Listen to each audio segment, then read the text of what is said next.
Media మిత్రులందరికీ నమస్కారం. నా పేరు సుమలత మోదుగు.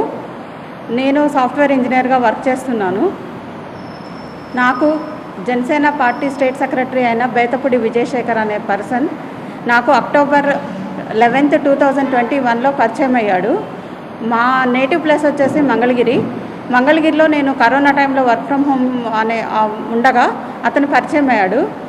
పార్టీకి సంబంధించి ప్రతి విషయం నాతో మాట్లాడడం, తర్వాత అలా మాట్లాడుకుంటూ 2024లో మన జనసేన పార్టీ అధికారంలోకి వస్తుందని చెప్పేసి మభ్యపెడుతూ తనకి తాడికొండ ఇన్ఛార్జిగా పవన్ కళ్యాణ్ గారు అనౌన్స్ చేసిన దగ్గర నుంచి అతను గ్రానైట్ బిజినెస్లని, ఇసుక క్వారీలని, వైన్ షాపులు ఇప్పిస్తాను అని చెప్పేసి నీ దగ్గర అమౌంట్ ఉంది, ఈ అమౌంట్ని డబుల్ చేద్దాము లేదా త్రిబుల్ చేద్దాము, నువ్వు సంపాదించుకోవచ్చు, నీ లైఫ్ సెటిల్ అవుతుంది అని చెప్పేసి నన్ను మభ్యపెడుతూ నా దగ్గర నుంచి కొన్ని లక్షల రూపాయలు బ్యాంక్ ట్రాన్సాక్షన్స్ ద్వారా తీసుకొనడం జరిగింది. అవి సరిపోక గోల్డ్ 288 గ్రాముల గోల్డ్ తాకట్టు పెట్టుకొని ఆ గోల్డ్ డబ్బులు కూడా అతను తీసుకొని నీకు ఇస్తాను, నీకు అన్నీ సమకూరుస్తానని చెప్పేసి మాయమాటలు చెప్తూ నన్ను మభ్యపెట్టడం జరిగింది. నేను నమ్మాను. ఎలా నమ్మాను అంటే, ఒక ఆశ, చిన్న ఆశ, ఒక వైన్ షాప్ వచ్చిందంటే నా లైఫ్ సెటిల్ అయిపోతుంది హ్యాపీగా అని చెప్పేసి నమ్మి నేను డబ్బులు ఇప్పుడు పెట్టుబడి పెడితే అధికారంలోకి వచ్చాక నువ్వు 100 కోట్లు సంపాదించుకోవచ్చు అని చెప్పడం జరిగింది. అలా నేను చాలామందిని చూశాను కాబట్టి నమ్మడం జరిగింది. అది నమ్మినందుకు అతను నన్ను చాలా మోసం చేశాడు. తర్వాత నేను 2024 పార్టీ అధికారంలోకి వచ్చిన తర్వాత అతనికి నామినేటెడ్ పోస్ట్ ఇవ్వడం జరిగింది. ఉండవల్లి శ్రీదేవి గారి దగ్గర అతను వన్ ఆఫ్ ది డైరెక్టర్ అనమాట. ఆ పోస్ట్ అనౌన్స్ చేసిన దగ్గర నుంచి నన్ను అవాయిడ్ చేయడం స్టార్ట్ చేశాడు. నేను పోలీస్ స్టేషన్ మెట్లయితే ఎక్కదలుచుకోలేదండి, ఎందుకంటే నాకు న్యాయం జరుగుతుందని పర్టికులర్గా తెలుసు. ఎందుకంటే పార్టీ అధికారంలో ఉంది కాబట్టి అక్కడ న్యాయం జరగదని నేను నమ్మి నేను పోలీస్ స్టేషన్కి అయితే వెళ్ళలేదండి. నాకు తెలిసిన జనసేన పార్టీ వాళ్ళు, ఇతను పరిచయం చేసిన జనసేన పార్టీ వాళ్ళ దగ్గరికి నేను వెళ్ళడం జరిగింది. వెళ్ళి అన్నయ్య ఇలా చేశాడు విజయశేఖర్ అని చెప్పినప్పుడు అతను పరువు నష్టం దావా కింద నేను ఇతను ఏదో పరువు నష్టం చేస్తున్నానని చెప్పేసి అతను వెళ్ళి పోలీస్ స్టేషన్లో కేసు పెట్టడం జరిగింది. సో నేను మంగళగిరి రూరల్ పోలీస్ స్టేషన్లో అతను కేసు పెట్టినప్పుడు నేను మొత్తం ఆధారాలన్నీ తీసుకొని, ఇగో నేను ఇంత డబ్బులు ఇచ్చానండి, ఇలా చేశాడు నన్ను అని చెప్పి నేను చెప్పినప్పుడు ఎస్ఐ వెంకట్ గారు ఒక మాట అన్నారు, అమ్మ నువ్వు కేసు పెట్టాల్సింది, అతను కేసు పెట్టడం ఏంటి నీ మీద, అసలు నువ్వెందుకు ఇంతవరకు యాక్షన్ తీసుకోకుండా కేసు పెట్టకుండా నువ్వెందుకున్నావు అని అడిగారు. అప్పుడు మాది టౌన్ కింద వస్తుందండి, వాళ్ళది రూరల్ కింద వస్తుంది. సో నేను టౌన్ పోలీస్ స్టేషన్లో కేసు పెట్టడం జరిగింది.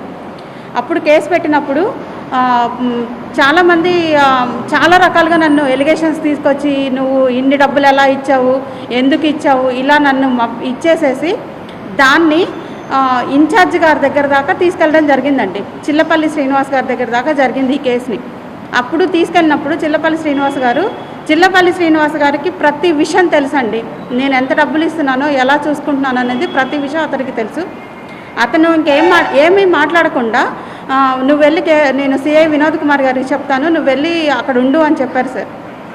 చెప్పినప్పుడు కూడా అతను నన్ను వేరే ఎలిగేషన్స్ తోటి కేసుని మాఫీ చేపించేసేసారు సార్, పార్టీ అధికారంలో ఉందని చెప్పి.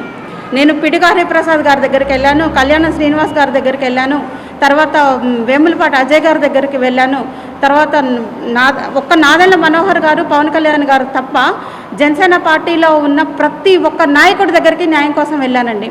కానీ నాకు ఎక్కడా న్యాయం జరగలేదు. డిఎస్పీ ఆఫీస్ దగ్గర నుంచి కూడా డిఎస్పీ గారు కూడా నా మీద, మురళీకృష్ణ గారు అని డిఎస్పీ గారు కూడా నా మీద, నువ్వు జెన్యూన్ పర్సన్ అమ్మా, నువ్వు జెన్యూన్గా అతనికి డబ్బులు ఇచ్చావు అనేది ప్రతిదీ తెలుస్తుంది, కానీ ఎందుకు న్యాయం జరగట్లేదో మాకు అర్థం కావట్లేదు, పొలిటికల్ ప్రెషర్ ఎక్కువైందని ఆయన డైరెక్ట్గా చెప్పడం జరిగింది సార్. సో నాకు పవన్ కళ్యాణ్ గారి దగ్గరికి వెళ్ళే ఛాన్స్ నాకు ఇవ్వట్లేదు. జనవాణిలో 3 సార్లు నేను అర్జీ పెట్టుకున్నాను, ఇంతవరకు నాకు న్యాయం జరగలేదు. నేను ఇలా చేస్తున్నానని చెప్పి వన్ ఆఫ్ ది మీడియా అతను నా ఫొటోస్ని వితౌట్ బ్లర్, ఇప్పుడు ఒక ముద్దాయికైనా మీరు మాస్క్ పెట్టే ఫొటోస్ వేస్తారు మీడియాలో, అలా కాకుండా ఒక ఆడపిల్లనైనా నన్ను ప్రతి ఫోటో నాది కొన్ని మార్ఫింగ్ చేసి మరి నా ఫొటోస్ అన్నీ తీసుకెళ్ళి మీడియాలో పెట్టారు సార్. అది కూడా నేను హ్యూమన్ రైట్స్కి పెట్టడం జరిగింది. హ్యూమన్ రైట్స్ నుంచి నాకు మెయిల్ కూడా రావడం జరిగింది. అది ఎప్పుడు న్యాయం జరుగుతుంది అనేది నాకు తెలియదు. ఇంతవరకు ఎక్కడ నాకు 1 రూపీ కాదు కదా, నేను రోడ్డు మీద ఉన్నాను సార్. నా ఫ్యామిలీ కంప్లీట్గా నా ఫ్యామిలీని డిజాస్టర్ చేసుకున్నాను. ప్రతి విషయంలోనూ నేను ఓడిపోతూనే వచ్చాను ఇప్పటి వరకు. కానీ అయినా నేను పోరాటం ఆపదలుచుకోలేదు. ఈ విషయాన్ని నేను పవన్ కళ్యాణ్ గారిని డైరెక్ట్గా అడుగుతున్నాను సార్.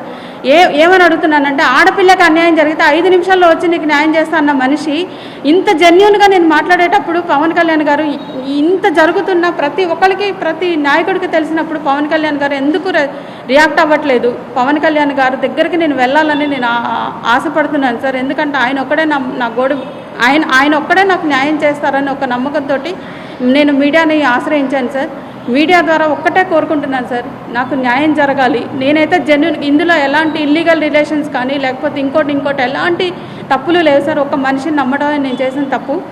నా డబ్బులు నాకు అల్టిమేట్గా నా డబ్బులు నాకు ఇవ్వాలి సార్. ఇంకొకటి ఏంటంటే, నేను హైదరాబాద్లో జాబ్ చేస్తానని తెలుసు కాబట్టి హైదరాబాద్లో ఉంటే అతనికి ఏంటంటే డబ్బు ఆశ, డ్రగ్స్ అమ్మిచ్చు, గంజాయి అమ్మిచ్చు, స్మగ్లింగ్ చేస్తే ఇంకా డబ్బులు వస్తాయని ఇలా కూడా నన్ను టార్చర్ చేసి నన్ను కొట్టడం జరిగింది సార్. ప్రతి రికార్డింగ్స్ నా దగ్గర ఉన్నాయి, ప్రతి వీడియో బైట్స్ నా దగ్గర ఉన్నాయి సార్. అవన్నీ నేను బయట పెడతాను. నాకు న్యాయం జరిగేంత వరకు నేను పోరాడతాను సార్. లేదు ఇది నాకైతే మీడియా అనేది లాస్ట్ ఛాన్స్ సార్. మీడియా ద్వారా కూడా నాకు న్యాయం జరగకపోతే మీ అందరి ముందు నేను పవన్ కళ్యాణ్ గారు, నాదెళ్ల మనోహర్ గారు, చిల్లపల్లి శ్రీనివాస్ గారు, ప్రతి ఒక్కళ్ళ పేరు రాసి నేను ఆత్మహత్య చేసుకుంటాను సార్. ఇంకా నేను బ్రతికే ఛాన్స్, నాకైతే ఫెడప్ అయిపోయాను సార్, కంప్లీట్గా అయిపోయాను. ఒక మంచిగా లైఫ్ లీడ్ చేసే అమ్మాయిని ఇతను మాయ మాటలు నమ్మి మోసపోయి ఇప్పుడు రోడ్డు మీద ఉన్నాను సార్. ఎక్కడికి వెళ్ళాలని తెలియని పరిస్థితుల్లో థ్రెటనింగ్ కాల్స్ సార్. నువ్వు ఎక్కడికి వెళ్ళినా చంపేస్తాము, నువ్వు ఎక్కడికి వెళ్ళినా నువ్వు ఒంటరాడదాను అని ఇలా మాట్లాడుతున్నారు సార్. నాకు న్యాయం జరిగేంత వరకు నేను పోరాడతాను సార్. న్యాయం జరగని రోజు ఆత్మహత్య చేసుకుంటాను sir. Thank you so much.